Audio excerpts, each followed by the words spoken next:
Hello students, welcome in सहज शिक्षण YouTube channel. तर स्टुडंट्स, आज आपण 8वीचा विषय आहे सामान्य विज्ञान आणि त्यामधला 8वा धडा आहे प्रदूषण. तर या धड्याचा आपण संपूर्ण स्वाध्याय म्हणजे यावरचे सगळे प्रश्न उत्तर अगदी व्यवस्थित बघणार आहोत. तर तुम्ही चॅनलवरती नवीन असाल तर चॅनलला पटकन सबस्क्राईब करून घ्या. खाली जो बेल आयकॉन दिला आहे, बेल आयकॉनवरती बटन प्रेस करा, म्हणजे तुमच्या इयत्तेशी रिलेटेड जे व्हिडिओ जेव्हा मी अपलोड करेन तेव्हा त्याचे तुम्हाला नोटिफिकेशन मिळेल.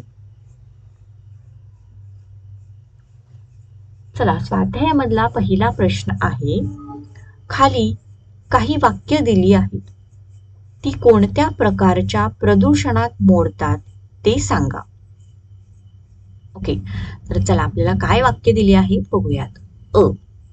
दिल्लीत भर दिवसा धुके असल्याचे जाणवते. म्हणजेच तिथे कोणत्या प्रकारचं प्रदूषण असणार आहे? हवा प्रदूषण असणार आहे. उत्तर आहे हवा प्रदूषण. दुसरा पाणीपुरी खाल्ल्यावर बरेचदा उलट्या व जुलाबाचा त्रास होतो. म्हणजेच तिथे असणार आहे पाणी प्रदूषण, त्यालाच जल प्रदूषण आपण म्हणतो.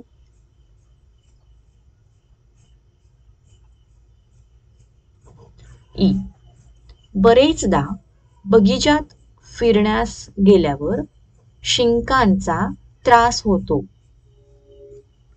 आणि उत्तर आहे याचं हवा प्रदूषण. त्यानंतर नेक्स्ट आहे काही भागातील मातीत पिकांची वाढ होत नाही.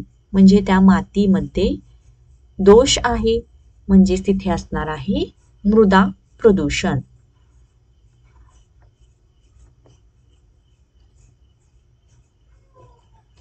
त्यानंतर प्रश्न, जास्त वाहतूक असणाऱ्या चौकात काम करणाऱ्या बऱ्याच व्यक्तींना श्वसनाचे रोग, धाप लागणे असे त्रास होतात. तर जास्त वाहतूक आहे त्यामुळे तिथं असणार आहे हवा प्रदूषण आणि त्यामुळेच श्वसनाचे रोग, धाप लागणे असे त्रास होतात. मग आपलं उत्तर असणार आहे हवा प्रदूषण.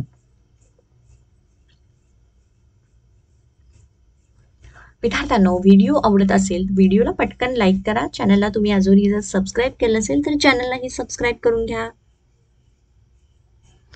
दुसरा प्रश्न आहे, परिच्छेद वाचून त्यात कोणकोणते प्रदूषणाचे विविध प्रकार आलेत व कोणत्या वाक्यात आलेत ते नोंदवा. चला, आपल्याला परिच्छेद दिला आहे, हा आहे तो परिच्छेद.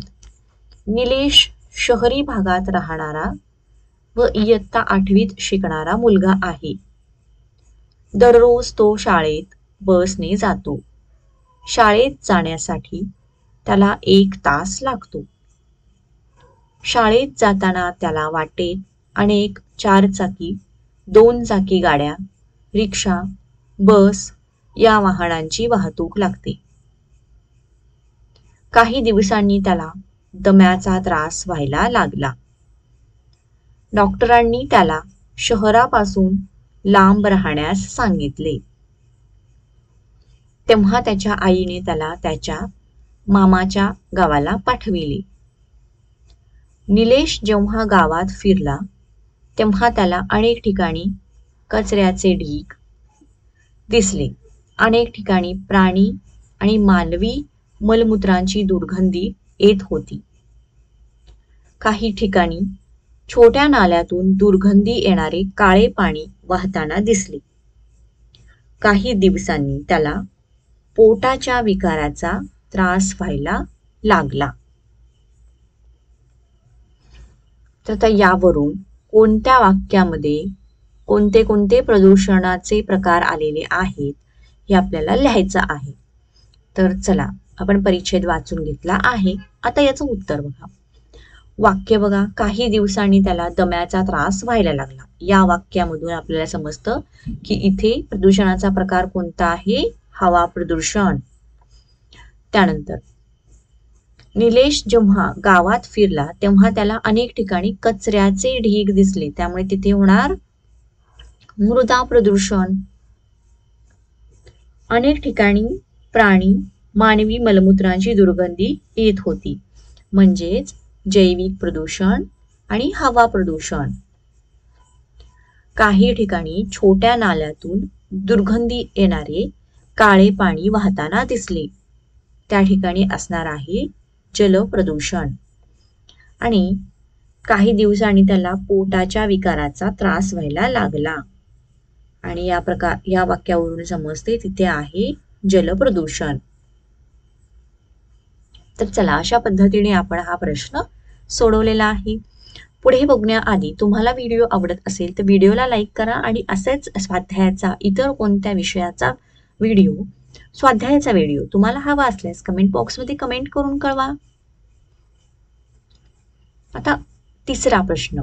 अ व ब स्तंभाची योग्य सांगड घालून प्रदूषित घटकाचा मानवी स्वास्थ्यावर कोणता परिणाम होतो ते स्पष्ट करा.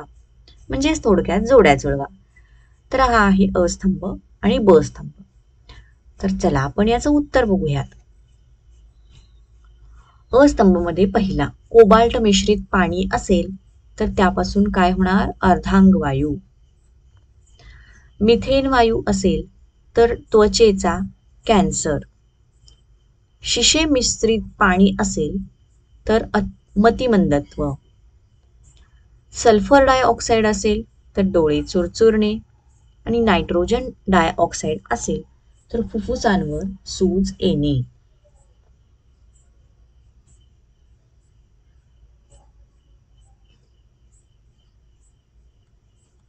पुढचा आहे चौथा प्रश्न. चूक की बरोबर ठरवा. प्रश्न अ. नदीच्या वाहत्या पाण्यात कपडे धुतल्यास पाणी प्रदूषित होत नाही. आणि हे वाक्य आहे चुकीचे. पाणी तिथलं प्रदूषित होते. इथं दिलेलं आहे होत नाही, त्यामुळे आपण उत्तरामध्ये लिहित आहोत चूक. आ प्रश्न. विजेवर चालणारी यंत्रे जितकी जास्त वापरावी तितके प्रदूषण जास्त होते. आणि हे जे विधान आहे बरोबर. आता पाचवा प्रश्न. खालील प्रश्नांची उत्तरे द्या. त्यातलं अ. प्रदूषण व प्रदूषके म्हणजे काय? तर सगळ्यात पहिल्यांदा आपण प्रदूषण म्हणजे काय बघूयात. पहिला पॉइंट, प्रदूषण नैसर्गिक पर्यावरणाचे परिसंस्थेला हानिकारक असे दूषितीकरण म्हणजेच प्रदूषण होय. आणि प्रदूषके म्हणजे ज्या गोष्टींमुळे प्रदूषक होतं ते परिसंस्थेच्या नैसर्गिक कार्यात अडथळा आणणाऱ्या जैविक व अजैविक घटकांवर म्हणजेच वनस्पती, प्राणी, मानवावर आघात परिणाम घडवणाऱ्या घटकांना प्रदूषके म्हणतात.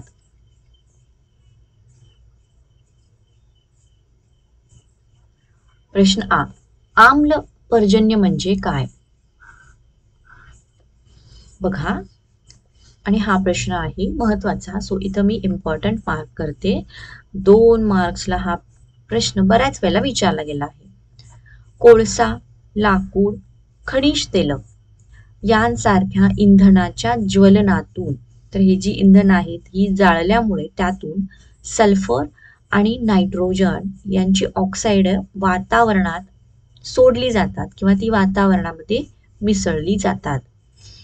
ही पावसाच्या पाण्यात मिसळतात व त्यापासून सल्फ्युरिक आम्ल, नायट्रस आम्ल व नायट्रिक आम्ल तयार होते. जेव्हा हे ऑक्साईड आहेत किंवा हे सल्फर आणि नायट्रोजन ऑक्साईड आहेत, ही जेव्हा पावसाच्या पाण्यामध्ये मिसळतात त्यापासून सल्फ्युरिक, नायट्रस आणि नायट्रिक आम्ल तयार होतात.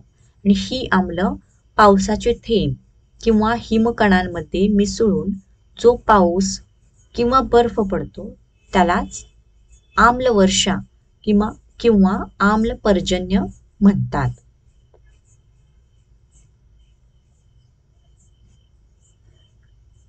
ई प्रश्न.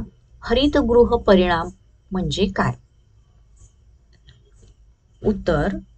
पहिला पॉइंट, CO2 म्हणजेच कार्बन डायऑक्साईड वातावरणात अगदी कमी प्रमाणात असला तरी तो सूर्याची उत्सर्जित ऊर्जा शोषून घेण्याचं अतिशय उपयुक्त काम करतो. मागील 100 वर्षांमध्ये औद्योगिकरणामुळे वातावरणामधील कार्बन डायऑक्साईडचे प्रमाण वाढलेले आहे. या कार्बन डायऑक्साईडचा पृथ्वीच्या तापमानावर होणारा परिणाम म्हणजेच हरितगृह परिणाम होय.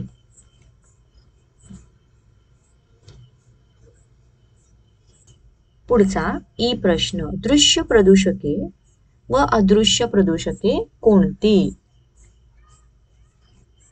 आणि आता उत्तर बघा. पहिला पॉइंट, जी प्रदूषके आपल्या डोळ्यांना सहज दिसून येतात त्यांना दृश्य प्रदूषके म्हणतात. उदाहरणार्थ घनकचरा, धातूच्या वस्तू, पाण्यावर तरंगणारे पदार्थ, प्लास्टिक पिशव्या व इतर टाकाऊ वस्तू इत्यादी. आता अदृश्य प्रदूषके म्हणजे जी प्रदूषके पाण्यात अथवा हवेमध्ये संपूर्णपणे मिसळून गेलेली असतील अशा प्रदूषकांना अदृश्य प्रदूषके म्हणतात, जी आपल्याला सहजासहजी डोळ्यांना दिसत नाहीत. उदाहरणार्थ हवेत फवारलेली कीटकनाशके, पाण्यात विद्राव्य असलेले विषारी पदार्थ इत्यादी.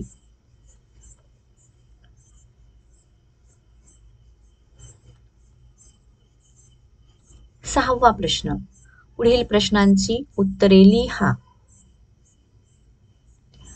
याच्यामध्ये तुमच्या आसपासच्या भागात आढळलेली हवा प्रदूषण, जल प्रदूषण व मृदा प्रदूषण यांची प्रत्येकी 2 उदाहरणे द्या. चला विद्यार्थ्यांनो, आपण उत्तर बघूयात. पहिल्यांदा घेऊयात आपण हवा प्रदूषण. त्यामध्ये वाढत्या वाहनांच्या रहदारीमुळे हवा प्रदूषणात वाढ होत आहे. त्यानंतर कंपन्यांच्या चिमणीतून बाहेर सोडण्यात येणाऱ्या धुरांमुळे हवा प्रदूषण होते. पुढे आहे जल प्रदूषण. तलावातील पाण्यावर मोठ्या प्रमाणावर जलपर्णी वाढलेली दिसते. नदीतील पाण्यात मोठ्या प्रमाणावर प्लास्टिक कचरा तरंगताना दिसतो. त्यानंतरचं मृदा प्रदूषण. पावसाच्या पाण्याबरोबर वाहून आलेला गाळ सगळीकडे दुर्गंधी पसरून येते. आणि दुसरं, जमिनीवर कचऱ्याचे ढीग दिसतात. त्यात सुया, काचेचे तुकडे, जुन्या औषधाच्या बाटल्या असे घटक दिसून येतात.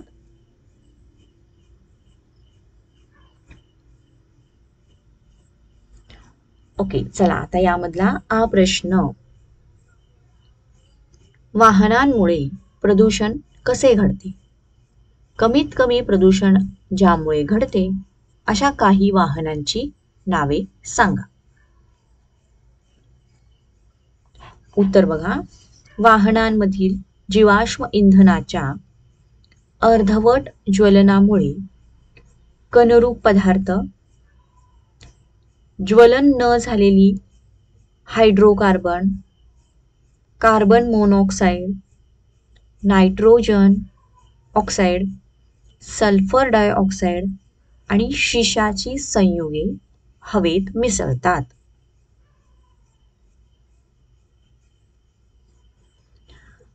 दुसरा पॉइंट, पेट्रोल, डिझेल, नैसर्गिक वायू यांसारख्या इंधनाच्या ज्वलनातून कार्बन डायऑक्साईड वायू बाहेर टाकला जातो. या कारणामुळे वाहने सर्वात जास्त प्रदूषण करतात.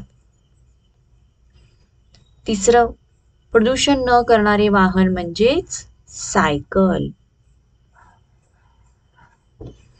त्यानंतर CNG वर चालणारी वाहने कमी प्रदूषण करतात आणि विजेवर चालणाऱ्या म्हणजे सध्याच्या चार्जिंगच्या बाईक चाललेल्या आहेत, विजेवर चालणाऱ्या गाड्यांमुळे प्रदूषण होत नाही.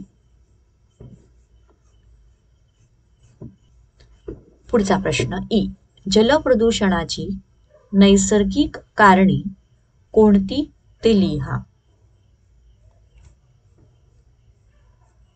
उत्तर आहे पहिला, जलपर्णीची वाढ. त्यानंतर दुसरा, कुजणारे पदार्थ पाण्यात मिसळले की पाणी प्रदूषित होते आणि पाण्याला दुर्गंधी यायला सुरुवात होते. आणि तिसरं, गाळ साचून राहिल्याने नदी पात्रात प्रदूषण होते.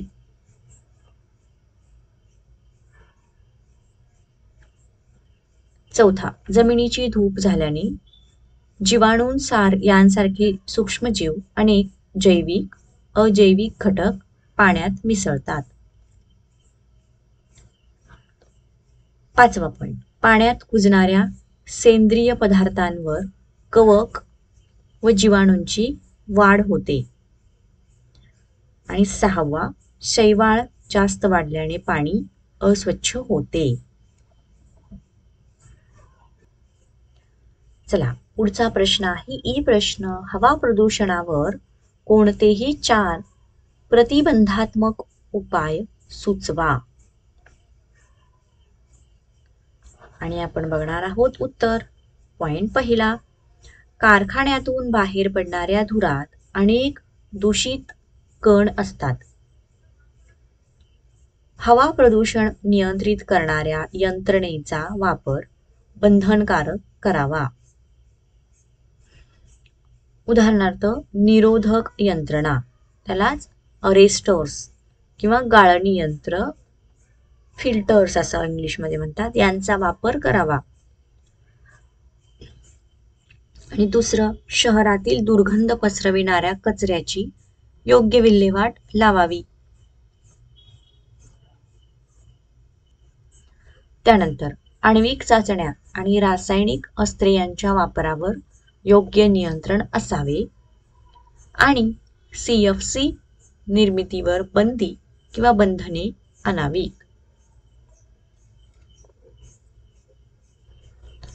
प्रश्न ओ, हरितगृह परिणाम व जागतिक तापमान वाढ संबंध स्पष्ट करा आणि त्याचे परिणाम सांगा. उत्तर बघा. पहिला, वाढत्या हरितगृह परिणामामुळे हळूहळू जागतिक तापमान वाढत चालले आहे. आता हरितगृह परिणाम म्हणजे आपण बघितलं, कार्बन डायऑक्साईड हवेमध्ये जो वाढत चाललेला आहे त्यालाच हरितगृह परिणाम असं म्हणतात. दुसरं, यामुळे हवामानात बदल घडून त्यामुळे पिकांचे उत्पादन, वन्यजीवांचे वितरण यात बिघाड होतो. तिसरं, तापमान वाढत आहे. वाढत्या तापमानामुळे हिमनग व हिमनद्या वितळून समुद्र पातळीमध्ये वाढ दिसून येत आहे. चौथा, समुद्राच्या पाण्याचे तापमान वाढल्यामुळे त्यातील प्रवाह बदलले जाऊन चक्रीवादळे, ढगफुटी अशा नैसर्गिक आपत्ती वाढल्या आहेत. आणि पाचवा परिणाम, वन्य प्राण्यांचे स्थलांतर होत आहे. उष्णता वाढत आहे, तापमान वाढत आहे, त्यामुळे वन्य प्राण्यांचे स्थलांतर देखील होत आहे. पुढे आहे प्रश्न, हवा प्रदूषण, मृदा प्रदूषण व पाणी प्रदूषण यांवर प्रत्येकी 2-2 घोषवाक्य तयार करा. तर चला, इथे मी माझ्या परीने मला जी आठवतात ती घोषवाक्य लिहिली आहे. तुम्हाला दुसरी कोणती तरी आठवत असतील तर ते सुद्धा तुम्ही लिहू शकता. चला, पहिलं घेतलेलं आहे मी हवा प्रदूषण. तर त्यावरचं वाक्य बघा, झाडे लावून हवा शुद्ध करू, प्रदूषणावर मात करू. दुसरं आहे, पृथ्वीला कष्ट देऊ नका, वायू प्रदूषण करू नका. त्यानंतर मृदा प्रदूषण, त्यामध्ये पहिलं वाक्य, घरगुती कचऱ्याचे योग्य समाधान, मृदा प्रदूषणाचे योग्य निदान. त्यानंतर कचरा अति, माती रीती. त्यानंतरचा प्रकार आहे पाणी प्रदूषण. त्यासाठीचं पहिलं घोषवाक्य बघा, पाणी शुद्धीकरण नियमित करू, सर्वांचे जीवन आरोग्य संपन्न करू. नंतरचं वाक्य, थेंब थेंब वाचवा पाण्याचा, हाच मार्ग आहे सुखी भविष्याचा. ओके, तर अशा पद्धतीने 2-2 घोषवाक्य आपण लिहिली आहेत. आता विद्यार्थ्यांनो, शेवटचा प्रश्न आहे 7वा. खालील प्रदूषकांचे मानवनिर्मित व निसर्गनिर्मित या गटांमध्ये वर्गीकरण करा. चला तर अशा पद्धतीने मानवनिर्मित प्रदूषके आणि निसर्गनिर्मित प्रदूषके याचं आपण वर्गीकरण केलेलं आहे. मानवनिर्मित मध्ये आहे सांडपाणी, धूळ, रासायनिक खते, वाहनांचा धूर आणि कीटकनाशके. तर निसर्गनिर्मित मध्ये धूळ, परागकण, शेवाळ आणि पशुपक्ष्यांची विष्ठा.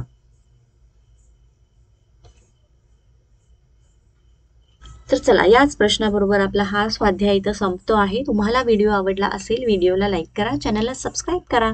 थँक्यू.